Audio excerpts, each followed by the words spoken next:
இன்றே டவுன்லோட் செய்து உங்கள் ஃபேவரட் ஷோக்களை என்ஜாய் பண்ணுங்க.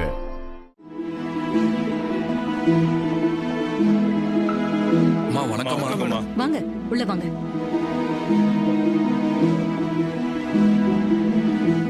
வாங்க. வணக்கம். வாழ்த்துக்கள் மேடம்.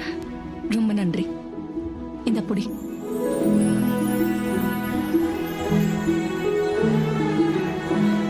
வாழ்த்துக்கள்மா. இவ்வளவு நாள் பதவியிலே இல்லாம ஊருக்கு எவ்வளவோ நல்லது பண்ணிருக்கீங்க. இப்ப பதவியும் கிடைச்சிருக்கு. ஆமாங்க, ரொம்ப சந்தோஷமா இருக்கு. ஜனங்க என்ன நம்பி ஓட்டு போட்டு செலக்ட் பண்ணிருக்காங்க. என்னால முடிஞ்ச எல்லாத்தையும் குறையில்லாம நான் செய்யணும். அதுதான் என் ஆசை. மா, இப்பெல்லாம் பதவிக்கு வர்றவங்க பணம் சம்பாதிக்கிறதுக்காக தான் வர்றாங்க. உண்மைதாங்க. ஆனா எங்களை பொறுத்த வரைக்கும் பதவிங்கிறது மக்களுக்கு சேவை செய்யத்தான் இல்ல ஈஸ்வரி? கரெக்டா சொன்னீங்க. இனிமேதான் பணம் சம்பாதிக்கணும் அப்படிங்கிற நிலைமையில கடவுள் நம்மள வைக்கல. அது மட்டும் இல்லாம பதவியை வச்சு பணம் சம்பாதிக்கணுங்கிறது தப்பு. பாவம் மக்கள் அதுக்காக எனக்கு ஓட்டு போடல. அம்மா, நீங்க பண்ண வேண்டிய பல காரியம் நம்ம பகுதியில நிறைய இருக்குமா. அம்மா, உங்க பீரியட்ல நீங்க நிறைய சாதிக்க போறீங்கன்னு தெரியுதுமா. கங்க்ராட்ஸ். உங்க அம்மாவுக்கு ஏத்த பதவிதாமா இது. மாப்பிளைக்கு தான் நாம நன்றி சொல்லணும். அத்த, அந்த சிவனாண்டி என்னென்ன பேச்சு பேசுனா? நாம தோத்துட்டா நம்ம வீட்டு பொண்ணுங்கள்லாம் அவன் வீட்டுல போய் வேலை செய்யணும்னு சொன்னால, இப்ப அவன் தோத்துட்டான். அத்த, நாம அவனை சும்மாவே விடக்கூடாது. கரெக்ட். அவன் நம்ம வீட்ல வந்து வேலை செய்யணும். நிச்சயமா செய்யணும். நாம தோத்துட்டோங்க. என்னால இதை தாங்கிக்கவே முடியல. என்ன பண்றது? அந்த டிரைவர் பையகிட்ட தோக்கிறதே நமக்கு வாடிக்கையா போச்சு. இதுக்கு முன்னாடி தோத்ததுக்கும் இப்ப தோத்ததுக்கும் வித்தியாசம் இருக்கு மாமா. என்ன சொல்ற சந்திரா? இங்க பாருங்க, நாம எலெக்ஷன் டைம்ல ரொம்ப பேசிட்டோம். இது எதையும் அந்த டிரைவர் பையன் மறக்க மாட்டான். இந்நேரம் அவன் என்ன செஞ்சிருப்பான் தெரியுமா? அக்கா கிட்ட பேசி உங்க 2 பேரையும் எங்க வீட்டுல வேலை செய்ய வைக்கிறதுக்கு கூட்டிட்டு போக வருவான். இந்நேரம் அவன் என்ன செஞ்சிருப்பான் தெரியுமா? அக்கா கிட்ட பேசி உங்க 2 பேரையும் எங்க வீட்டுல வேலை செய்ய வைக்கிறதுக்கு கூட்டிட்டு போக வருவான். அவன் நினைக்கிறத செஞ்சு முடிக்கிற ஆளு. உங்களை எங்க வீட்டுல வேலை செய்யவும் வச்சிருவான். கரெக்ட். நிச்சயமா அவன் ஏதாவது பிளான் பண்ணுவான். ஏங்க, நீங்க எங்க வீட்டுல வேலை செய்யறத என்னால தாங்கிக்கவே முடியாதுங்க. அதை நினைச்சு பார்க்கவே எனக்கு ரொம்ப கஷ்டமா இருக்கு. அதனால நீங்க எங்கேயாவது போயிடுங்க. போகவா? எங்க போக சொல்ற? எங்கேயாவது போயிடுங்க. 1 நாளோ 10 நாளோ எங்கேயாவது கண்காணாம போயிடுங்க. நான் சொன்னதுக்கு அப்புறம் வாங்க. அதுக்குள்ள நான் ஏதாவது சமாளிச்சிடுறேன். நீங்க கவலைப்படாதீங்க. மத்ததெல்லாம் நீ நினைச்சபடி நடந்திருக்கலாம். ஆனா என் புருஷன் அந்த வீட்டுல வேலை செய்யறது மட்டும் நிச்சயமா நடக்காது. அதை நான் நடக்கவும் விட மாட்டேன்.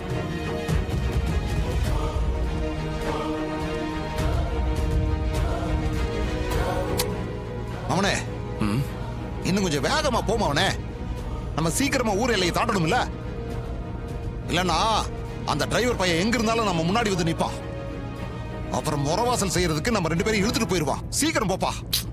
சித்தப்பா, அதையே சொல்லி டென்ஷன் பண்ணாதீங்க. அதுல இருந்து எஸ்கேப் ஆக தானே நம்ம போய்கிட்டு இருக்கோம். அதுக்கு இல்லடா அவனே, அவன் தான் மந்திர வித்தக்கார மாதிரி பண்றான்ல. யாரோ 3 பொண்ணுங்க வழி வரிச்சு நிக்கிற மாதிரி இருக்கு. ஆமா சித்தப்பா, வாங்க என்னன்னு போய் கேட்போம்.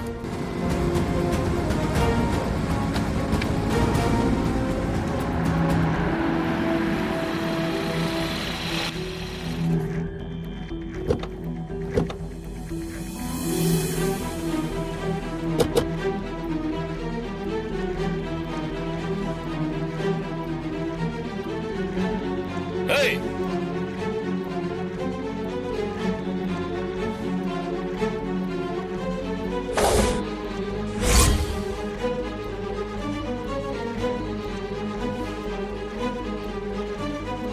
அவனே, நம்ம ஊரை விட்டு போறது எப்படியோ தெரிஞ்சு 3 பேரும் வந்துட்டாளுங்கடா. இப்ப என்னடா பண்றது? இதுங்க ஆஃப்டர் ஆல் பொம்பளை பிள்ளைங்க, இவங்கள சமாளிக்க முடியாதா? அடிக்கிற அடியில எல்லாம் ஓடுங்க பாருங்க. ஏய், இப்ப வழிய வர்றீங்களா இல்ல அடி வாங்கி சாக போறீங்களா? தைரியம் இருந்தா அடிச்சு பாரு. அவனே, இவளுங்க அடங்க மாட்டாளுங்க. உன் கைவரிசை காட்டுமா அவனே. அப்பத்தான் 3 பேரும் தெரிச்சு ஓடுவாளுங்க. இவளுங்கள அடிங்க.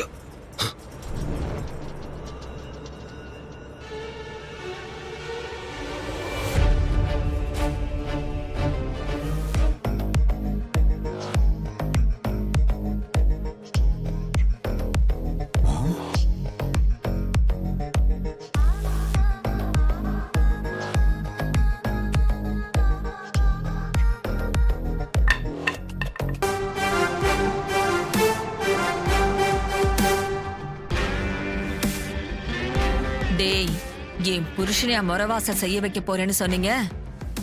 அது உங்களால முடியாதுடா. இந்நேரம் அவர் ஊர் எல்லையவே தாண்டி இருப்பாரு. ரோகிணி,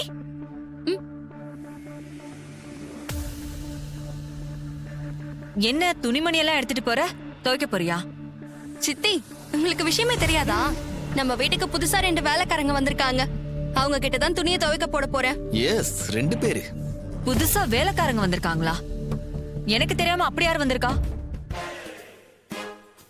ரோகிணி, உங்க சித்திக்கு அந்த 2 வேலைக்காரங்க யாருன்னு பாக்குறதுக்கு ரொம்ப ஆசையா இருக்குன்னு நினைக்கிறேன். அதனால நீ என்ன பண்ற, உன் கையில இருக்கிற துணியெல்லாம் அவங்க கிட்ட கொடுத்துரு. அவங்களே எடுத்துட்டு போய் வேலைக்காரங்க கிட்ட கொடுத்து அவங்கள பார்த்துட்டு வரட்டும். என்ன சின்னத்தை?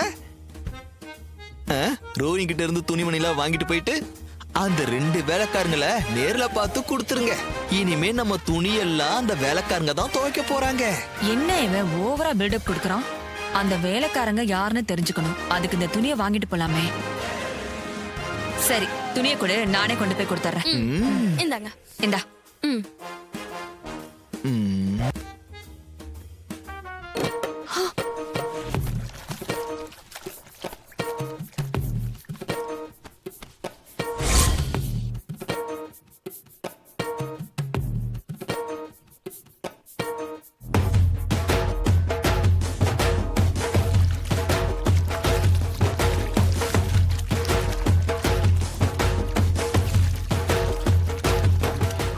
எப்படி துவைக்கணும்? இப்படியா? ஓடுமாடா.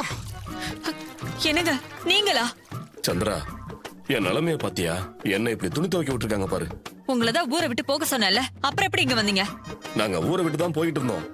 வழக்கம் போல அந்த டிரைவர் பயலுக்கு எப்படியோ தெரிஞ்சு போய் வழியில வந்து மறிச்சிட்டான். அவனோட உன் அக்கா பொண்ணுங்களும் வந்து அசிங்கப்படுத்தி பேசி எங்களை இழுத்துக்கிட்டு வந்து துணி துவைக்க வச்சுட்டாங்க. உங்களை இந்த நிலைமையில பாக்குறதுக்கு ரொம்ப கஷ்டமா இருக்குங்க. ஊர் தலைவர கம்பீரமா இருக்க வேண்டிய மனுஷன் உங்களை போய் இப்படி துணி துவைக்க வச்சுட்டாங்களே. என்ன பண்றது? உன் அக்கா காரிக்கிட்ட சவால்ல தோக்கணும், இங்க வந்து வேலைக்கார மாதிரி எல்லா வேலையும் செய்யணும்னு தலையில எழுதிருக்கு. அதுபடிதானே நடக்கும். இது விதி இல்லைங்க. அந்த டிரைவர் பையன் பண்ண வேலை. அவன் தான் ஏன் முன்னாடி உங்களை அவமானப்படுத்தணும்னு இப்படி வேலைக்காரனா நடத்துறான்.